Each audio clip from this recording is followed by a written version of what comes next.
dit sourcils tracés, highlighter plus brillant que mon avenir et fossile de 3 km. Ça vous dit quelque chose ?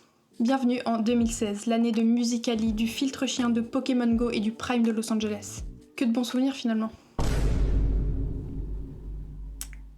Aujourd'hui le concept il est simple, vu qu'apparemment d'après TikTok, 2026 is the new 2016, on va reproduire un make-up de cette année inoubliable. Honnêtement ça me fait très peur, mais écoutez je suis là pour ça, donc c'est parti.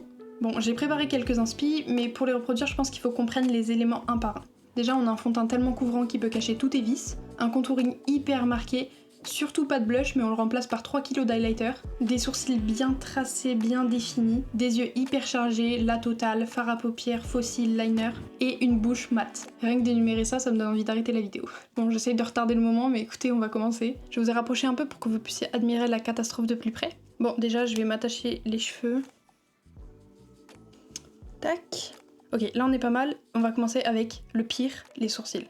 D'ailleurs si je suis un peu rouge au-dessus, c'est normal, c'est parce que je les ai épilés juste avant. Bon, je vous avoue, je suis un peu perdue parce que je me suis jamais autant défini les sourcils, donc je sais pas quel produit prendre. D'habitude, j'utilise ce crayon de chez Benefit, donc on va commencer avec ça, et si c'est pas assez, je passerai à la poudre. Bon, du coup, je vais tracer vite fait, genre le contour. Vous voulez que je vous dise la vérité? Je crois que je suis un peu une impostrice de tout ce truc 2016, 2026, c'est le nouveau 2016. Parce qu'en vrai, en 2016, j'avais 8 ans, quoi. Mais j'ai un peu vécu mon 2016 en 2017. Genre, j'ai commencé à voir Musical.ly et tout. Je crois que c'est à ce moment-là où j'ai commencé à me maquiller, c'était un enfer. Mais en vrai, je suis grave contente quand même de cette trend sur TikTok parce que ça me rappelle des souvenirs en fait, genre de Musical.ly et tout, de quand j'ai été au début sur les réseaux. Et ça rappelle un peu la même époque, même si c'est pas 2016. J'ai l'impression que 2016, 2017, peut-être pas 2018, mais c'était un peu les mêmes trucs. Moi, 2016-2017, mes journées types, c'était passer mes journées à regarder Troum Troum. Il y avait Troum Troum et 5 astuces, je crois, genre les deux chaînes un peu, ils faisaient des DIY, des tutoriels. Bon, maintenant c'est plus ça, c'est nul. Avant c'était incroyable, c'était tellement le prime de YouTube. Je regardais les tutos maquillage de Sananas, les routines du matin, du soir. C'était tellement incroyable. En vrai, je comprends pourquoi ils veulent remettre à la mode cette époque. L'horreur. Je vais quand même essayer de répartir un peu parce que... Franchement ça va, quand j'ai commencé à maquiller, je maquillais pas mes sourcils parce que je pense que ça aurait été un enfer. J'ai l'impression que le crayon il est trop clair. Bon, remarque. Vous voyez la différence? C'est quand même ouf de dire que 2016 c'était il y a 10 ans.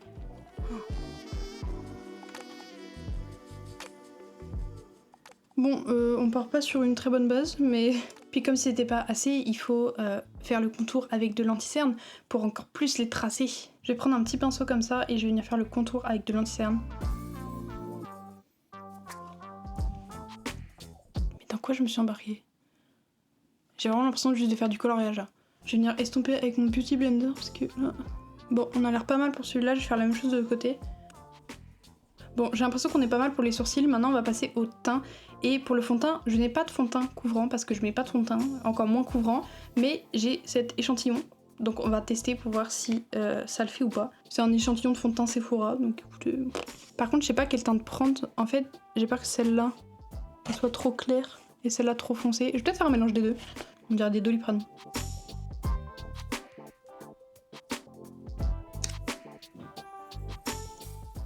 Ah, c'est peut-être pas mal celle-là, finalement. Bon, par contre, je sais pas comment la mettre. Avec un pinceau au doigt. Je crois que je vais y aller au doigt. Je vais en mettre un peu partout. Je vais essayer d'estomper, voir ce que ça donne. Oh, pas mal. Je fais un petit ASMR. Faut que j'estompe vite parce que j'ai trop peur que ça sèche. On n'oublie pas le coup. Bon, franchement, je pense que ça fait le taf. On dirait un cadavre, c'est normal, on va réchauffer tout ça, vous inquiétez pas. Mais d'abord, je vais venir avec ces petites palettes corriger genre mes cernes et tout, les zones qui ont besoin d'être plus enluminées encore. Bon, là on dirait vraiment un cadavre, mais je vais venir poudrer tout ça. Et attention, en 2016, on faisait du baking, donc je vais laisser poser des grosses couches de poudre.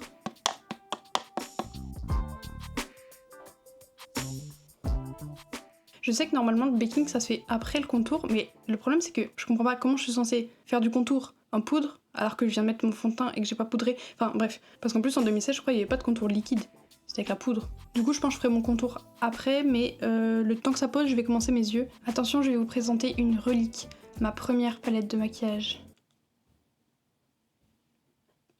Elle est cassée. Je sais pas exactement de quand elle date, mais ça m'étonnerait pas qu'elle soit genre de 2017-2018. La petite Sofix de chez Makeup Revolution. Si je dis pas de bêtises, c'est une collab, mais je sais pas qui est Sofix. J'ai perdu un fard en cours de route. Je suis dégoûtée, en plus c'est le seul que j'utilisais, je l'utilise en blush. Il est par terre, explosé, je ne retrouve même pas les morceaux. J'en vois un, les autres je sais pas où ils sont. Bon écoutez, c'est pas mon problème maintenant, je m'en occuperai plus tard. Bon déjà je vais commencer par appliquer je pense sur le dessus de ma paupière. Je vais mettre ce fard là et en vrai je pense que je vais presque utiliser que cette palette parce que les couleurs c'est exactement les couleurs du make-up de 2016. Faites pas attention à l'état de la palette. Je pense qu'il est temps d'enlever la poudre parce que sinon ça va rester. Du coup je vais prendre un gros pinceau comme ça pour enlever. On va venir réchauffer le teint parce que là ça va pas du tout, on dirait vraiment un cadavre. Pour ça je vais utiliser une relique, le Hoola de chez Benefit. J'en ai un échantillon donc je me suis dit c'est parfait. Avant le contouring il restait relativement bas. J'ai l'impression que là c'est mieux, c'est toujours horrible mais c'est mieux. On va continuer les yeux. On va partir sur un léger cut crease, donc pour ça je vais reprendre ma petite palette et mon petit pinceau du début. Et je vais venir faire un petit arc de cercle sur ma paupière. Un cut de crease. Pas besoin de bien le terminer à la fin parce que de toute façon on va le fondre avec le reste. Je vais venir poudrer avec une poudre blanche pour éviter que ça passe dans les plis. D'ailleurs cette palette là c'est une relique aussi, hein, vu l'état. C'est quand même ouf comment la façon dont on se maquille elle a évolué, genre rien qu'en 10 ans. En plus ce qui est choquant c'est que c'est vraiment l'inverse complet. Genre avec la mode de la clean girl et tout, c'est vraiment maquillage minimaliste, faut que ce soit glowy, faut pas que ce soit mat, faut pas que ce soit trop poudré. Remarque maintenant on a le blush blindness, avant c'était le tout blindness. Les sourcils, le contour, tout était en trop. Par contre un truc qu'on peut pas enlever à l'année 2016 c'est vraiment sa musique. La musique de 2016, c'était le prime de tout. C'est de la musique quand tu la réécoutes et elle te rend tellement heureux. Avec les Justin Bieber, Ariana Grande et tout. En plus quand on les réécoute aujourd'hui, elles ramènent tellement de nostalgie. Mais même au-delà du fait qu'on ait vécu cette époque ou pas, je sais pas pourquoi ces musiques-là, j'ai l'impression qu'elles sont associées à la nostalgie. C'est ouf parce que de ce que les gens disent, 2016, c'était vraiment genre l'année où tout le monde était heureux. Ça rappelle tellement de souvenirs, mais je pense qu'on l'a associé aussi au fait que ça a été avant le Covid.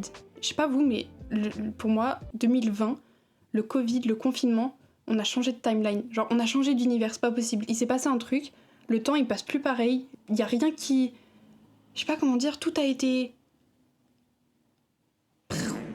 Genre après le confinement, après 2020, tout a paru bizarre, plus fade. Alors qu'avant, quand on se rappelle genre des années d'avant, ça paraissait tellement heureux, coloré et tout. Mais c'est ouf comment tout le monde s'est accordé pour dire que 2016 c'était genre l'année la plus heureuse. Après je vous avoue, moi j'avais 8 ans, je sais pas si je m'en souviens de ouf, mais je me souviens pas avoir été malheureuse en tout cas. Maintenant que j'ai fini mon cut crease, je vais venir rajouter du noir dans le coin externe. Au niveau des yeux on est pas mal, je vais juste rajouter sur le cut crease que j'ai fait un peu de paillettes. Voilà, ça c'est du 2016. Maintenant on va passer à l'highlighter et pour être sûr qu'on le voit bien, je vais d'abord en mettre en liquide puis en poudre parce qu'il faut en mettre 3 tonnes. En plus je vais en mettre en poudre. Maintenant on va passer à une étape que je redoute, l'eyeliner. Sachant qu'en plus de ça, j'ai pas d'eyeliner qui marche bien. Je vais déjà tenter avec le feutre. Bon. Juste je galère pour la pointe parce que ma pointe elle est sèche. Oh bon là j'ai tout gâché. Bon écoutez, de loin ça passe. J'espère. Ce côté il est bien, ce côté... Bon, on va rester de ce côté, ok? On va passer au fossile. J'en ai pas beaucoup, j'ai que ça, c'est horrible. Mais je vais essayer de mettre les plus longs que j'ai. Déjà je vais me les recourber et mettre un peu de mascara.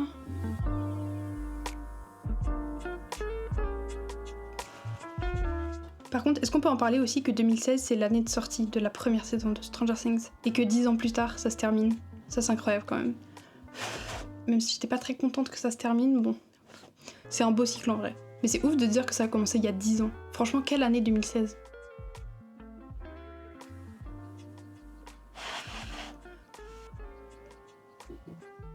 Bon, tant qu'à faire, j'ai mis du mascara aussi en bas, on fait les choses à fond. On va finir par la bouche, et pour ça, il faut une bouche mate. Je suis pas sûre que mes rouges à lèvres soient mat, mais sinon je vais mettre de la poudre. Déjà, je vais enlever le fond de teint que j'ai sur la bouche. Je vais venir faire d'abord le contour avec ce crayon un peu marronné. Ensuite, je vais tenter un truc. J'ai un rouge à lèvres comme ça qui est... En vrai, il est marron. Et je pense que ça va rendre exactement ce qu'il faut. Donc je vais essayer. Franchement, c'est parfait. Je vais juste venir poudrer vite fait avec de la poudre marron pour que ça fasse un peu plus mat. Bon, voilà à quoi j'aurais ressemblé si j'avais eu 18 ans en 2016. Franchement, ça va, je m'attendais à bien pire que ça. Au final, ça va. C'est pas vraiment le style d'aujourd'hui, mais ça passe. Je pense que c'est un défi réussi, ça va, je trouve que j'ai réussi à reproduire mes inspi. Voilà, dorénavant je vais que vous parler comme ça, faut rentrer dans le personnage. Franchement ça va, je trouve ça ressemblant. Je pense que maintenant je vais aller faire des musicali sur Justin Bieber et je vais aller jouer à Pokémon Go.